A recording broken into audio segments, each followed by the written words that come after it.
आपके मन में यह सवाल आया होगा ना कि मैंने राधा से प्रेम करके रुक्मिणी से विवाह क्यों किया।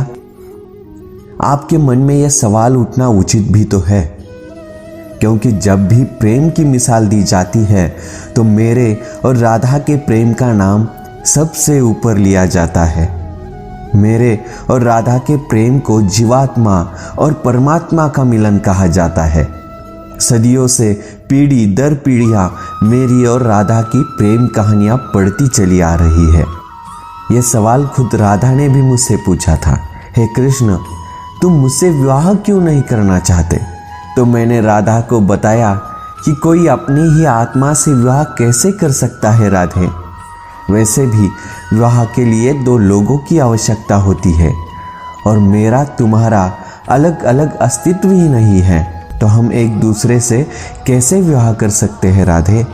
तो हमारे बीच विवाह का सवाल ही पैदा नहीं होता। मैं और राधा एक दूसरे रूप से आत्मीय तौर पर जुड़े हुए थे, इसलिए हमेशा राधा कृष्ण कहा जाता है, रुक्मिणी कृष्ण नहीं।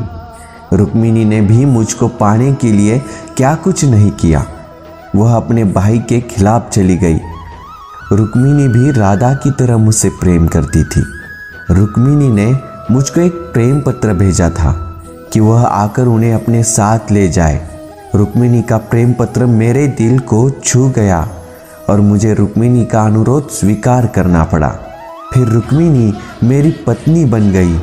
वही दूसरी तरफ मुझे और राधा को विवाह की आवश्यकता ही नहीं थी। हमारे प्रेम को शादी का बंधन नहीं चाहिए था।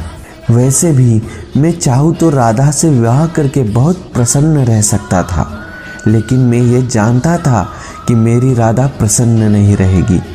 यदि यह विवाह हो भी जाता तो राधा को अपने माता पिता और परिवार को त्यागना पड़ता। यह दुख उसको चुभता रहता कि उसके कारण मेरे माता पिता को कष्ट भोगने पड़ेंगे और राधा के इस पीड़ा से मुझे कैसे प्रसन्नता मिलती।